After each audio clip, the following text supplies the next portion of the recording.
Olá, aqui gravando o último vídeo da matéria de análise da conjuntura 2, ministrada pelo professor José Porfiro.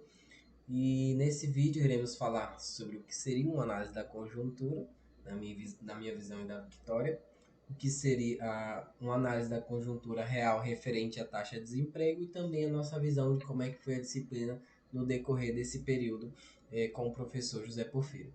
Inicialmente, para mim, o que seria uma análise da conjuntura? Fazendo algumas pesquisas aqui e lendo também o livro do professor Joaquim Israel, que foi indicado dentro do e-mail pelo professor Zé Profiro, a análise da conjuntura seria mais ou menos uma montagem de quebra-cabeça, onde você pega os dados econômicos, pega as decisões políticas, pega os movimentos sociais, os aspectos culturais também do momento, e você faz uma montagem de um quebra-cabeça ali fazendo um relatório sobre o momento atual, sobre uma análise em específico de um índice, por exemplo.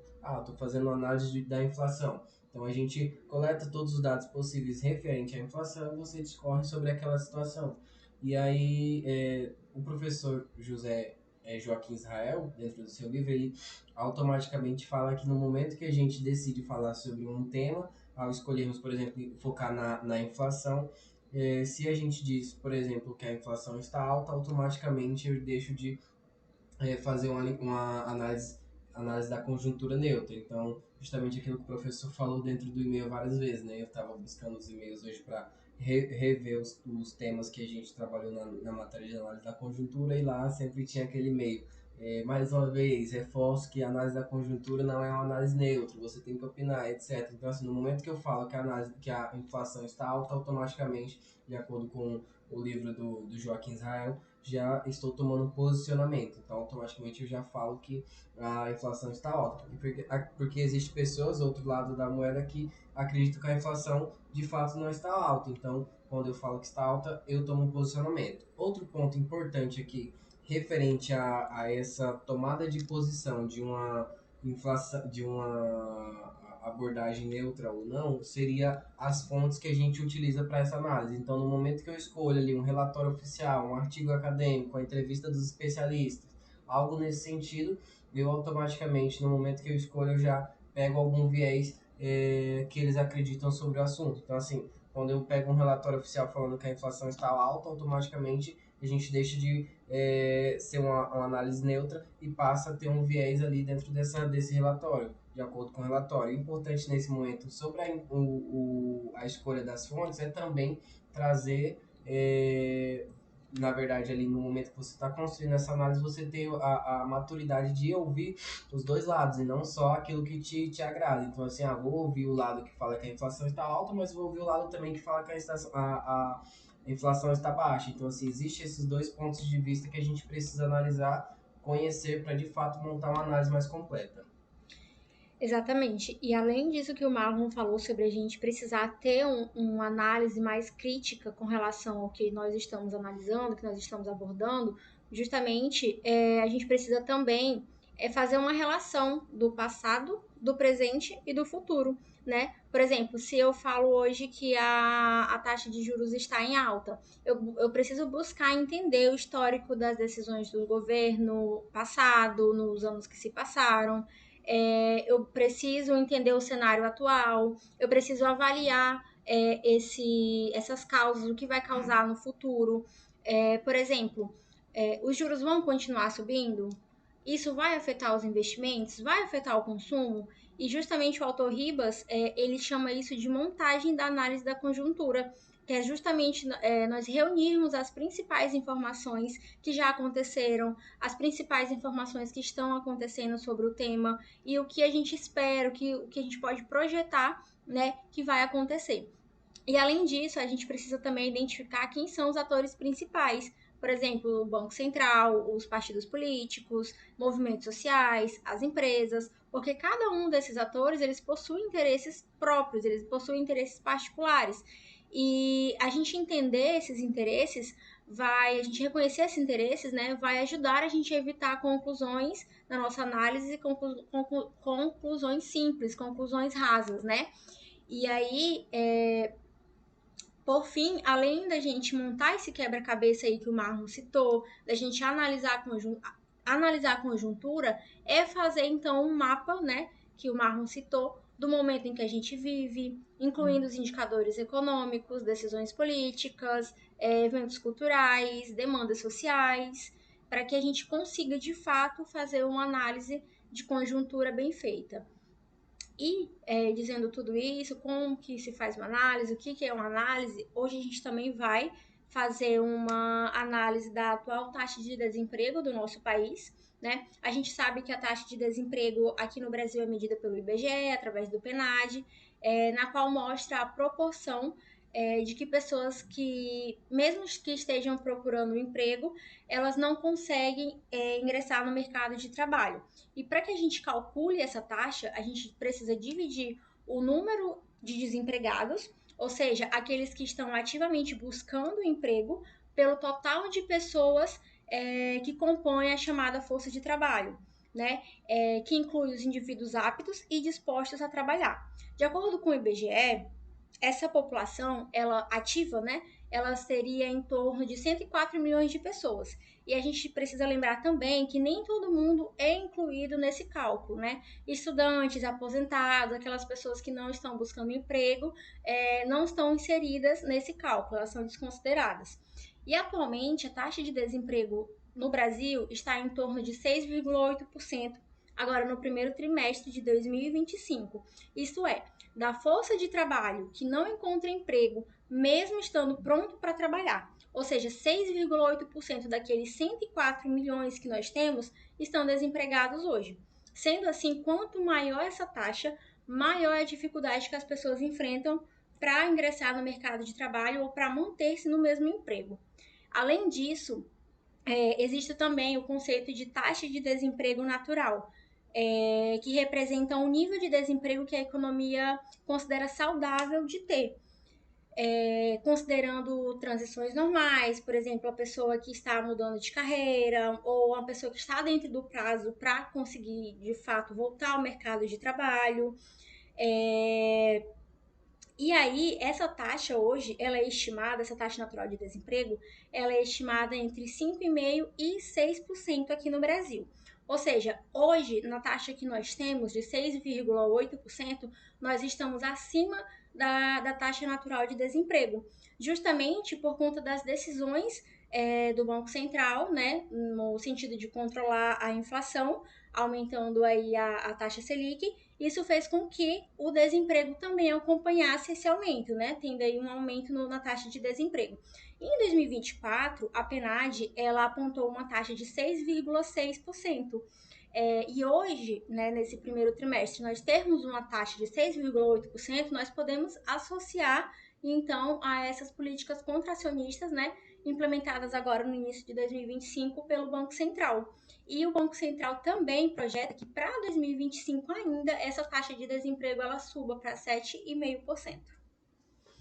Perfeito. Então, assim, dando continuidade aqui nessa parte da análise da conjuntura referente à taxa de desemprego, só para complementar em relação à visão que a gente tem, e é algo como eu e a Victoria conversando sobre, a gente partilhou da mesma ideia. Então, assim, o mercado ele tem adotado, o Banco Central ele tem adotado essa política mais contracionista no sentido de conter a atividade econômica dentro do país. No momento que ele adota essa política mais contracionista, o que acontece com a taxa de desemprego? Naturalmente, ela vai aumentar, porque vai ter menos emprego sendo gerado, as grandes empresas, como não vão estar vendendo, elas vão acabar demitindo os funcionários e vai ter mais pessoas desempregadas.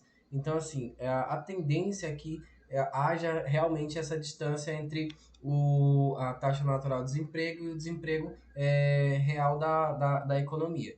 Então, assim, eu acredito que realmente essa projeção do Banco Central possa ser atingida ainda em 2025, chegando a 7,5% e talvez a níveis até maiores, a depender daquilo que vai ser desenrolado no decorrer do ano de 2025. Para complementar, outros fatores, outros indicadores que eu acho que seja interessante a gente citar aqui, seriam as questões justamente da inflação, né? Hoje a inflação ela tem sido calculada para o trimestre, fechamento do trimestre, foi de 5,06. Então, na verdade, 5,06 para os últimos 12 meses. Então, assim, é uma inflação tecnicamente bem alta, considerada o que seria a taxa, a média de inflação determinada pelo governo em si, né? Seria, no caso ali, de 3 pontos mais 1,5 ponto percentual de diferença, ou para cima ou para baixo. Então a gente está com 5,06, é uma taxa bem expressiva. E aí, consequentemente, o Banco Central ele adota essa política mais contracionista na hora que ele implementa ali uma taxa de juros de 14,25. É algumas discussões que a gente já teve na aula, inclusive, sobre isso. Então, assim, a gente entende que, de fato, o Banco Central ele adota essa política contracionista, mas, em contrapartida, talvez a gente tenha ali um morde e assopra, né, como diz o ditado popular. No momento que o Banco Central ele faz uma política contracionista, o governo, em contrapartida, faz uma política mais voltada para incentivo do consumo e etc. E talvez isso tenha impactado um pouco no cenário econômico. Porque assim, a gente analisa a taxa de juros atual, é 14,25, mas lá em 2016, no momento que a gente tinha uma crise ainda maior, a inflação ainda mais alta, também a taxa de juros era muito elevada. Só que aí lá realmente se justificava pela taxa de juros elevada. E hoje, talvez, a justificativa, no nosso ponto de vista, seria justamente essa falta de controle da política fiscal. Então, o Banco Central ele adota uma taxa de juros elevada não só pela inflação, mas também pela falta de política fiscal. Isso influencia diretamente na taxa de desemprego. Então, a tendência é realmente que a taxa de desemprego ela tende a subir nos próximos meses aí, tendo mais pessoas desempregadas dentro da economia. Basicamente, essa análise da taxa de desemprego seria isso, né? E a gente vê exemplos reais aqui dentro da cidade, por exemplo, lá na empresa que o meu padrasto trabalha, que ele gerencia, recentemente ele teve um corte na folha salarial lá, mais de 160 empregados. É uma indústria, então, assim, de fato, a economia ela tem sofrido esse impacto em alguns setores em específico, né? Então, a princípio, a nossa análise seria as conclusões seriam basicamente essas, que a taxa de desemprego ela tem sido afetada justamente pela essa política contracionista, e essa política contracionista é mais voltada não só pela inflação, mas também devido à falta de uma política fiscal. Isso eu não falo só do governo atual, mas eu falo também dos governos anteriores que não tiveram essa responsabilidade em conter essa parte fiscal, gastos públicos, dívida pública e etc. Então, partindo aqui para a parte final do vídeo, a gente vai falar agora um pouco sobre a disciplina, né? A gente vai fazer uma analisar a disciplina. Primeiramente então, referente à disciplina de análise da conjuntura que foi ministrada pelo professor José Porfírio. No meu ponto de vista, assim, eu acredito que foi uma disciplina bem desafiadora. Como eu falei na disciplina anterior que o professor ministrou, a disciplina de economia acriana, foi uma das disciplinas que mais me levaram a pensar, assim, essa atividade que o professor proporciona de gravar um vídeo, de você pesquisar, de você ter que ler de fato para falar sobre o tema, assim, é onde que a gente consegue obter bastante conhecimento, né? Então, muitas vezes eu me murmuro, meu Deus, mais um vídeo, mas assim, graças a Deus por ser mais um vídeo, porque senão a gente acaba que deixa meio que de modo normal ali, assiste a aula, deixa para estudar só nas vésperas da prova e acaba que não consegue obter todo o conhecimento que deveria ser obtido dentro da disciplina. Então, esse ponto que o professor traz, onde você grava um vídeo, você passa uma atividade que tem que conversar dentro de sala, faz aquela roda de conversa, isso realmente é bastante relevante dentro da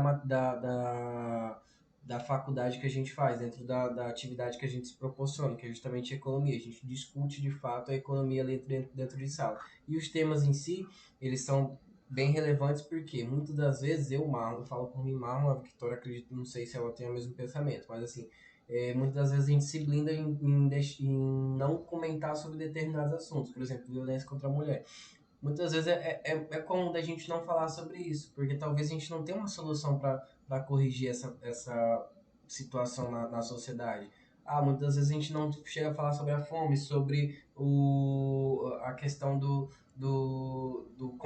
consumismo. A gente não fala porque a gente não tem uma solução cabível para implementar. O mar não vai mudar toda a história, não. Mas então a gente acaba que se blinda e não fala. Mas o professor ele traz isso para dentro da disciplina e cabe uma reflexão em várias pessoas. E se essas pessoas um dia forem um economista do governo que possa implementar alguma medida de fato que vai trazer uma solução. Então, assim, isso é bastante relevante no meu ponto de vista, né? No geral, eu super apoio em relação à matéria, super apoio as atividades que o professor desenvolveu. Acredito que foi de bastante crescimento de conhecimento para mim. E sobre a avaliação minha, eu acredito que faltou da minha parte talvez uma participação maior, uma dedicação maior. Isso por conta, talvez, da correria do meu dia a dia, né? Eu trabalho o dia todo, etc. Mas, assim, seria basicamente isso a minha análise referente à disciplina. E agora eu vou fazer também uma breve análise de conjuntura de como foi, né, a disciplina. Eu fiz mais ou menos um antes, um durante e um depois, né? Utilizando o meu conhecimento como um indicador. E a gente o meu conhecimento, por exemplo, sobre análise de conjuntura antes de iniciar a disciplina era limitado, né, em grande parte superficial.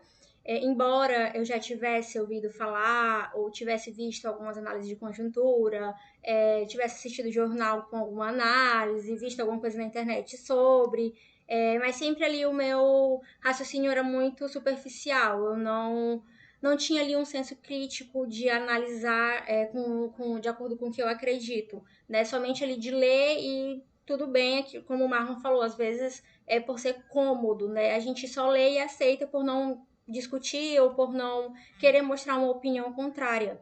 E a análise dos contextos econômicos, sociais e políticos, né, parecia algo distante para mim, muitas vezes muito restrito.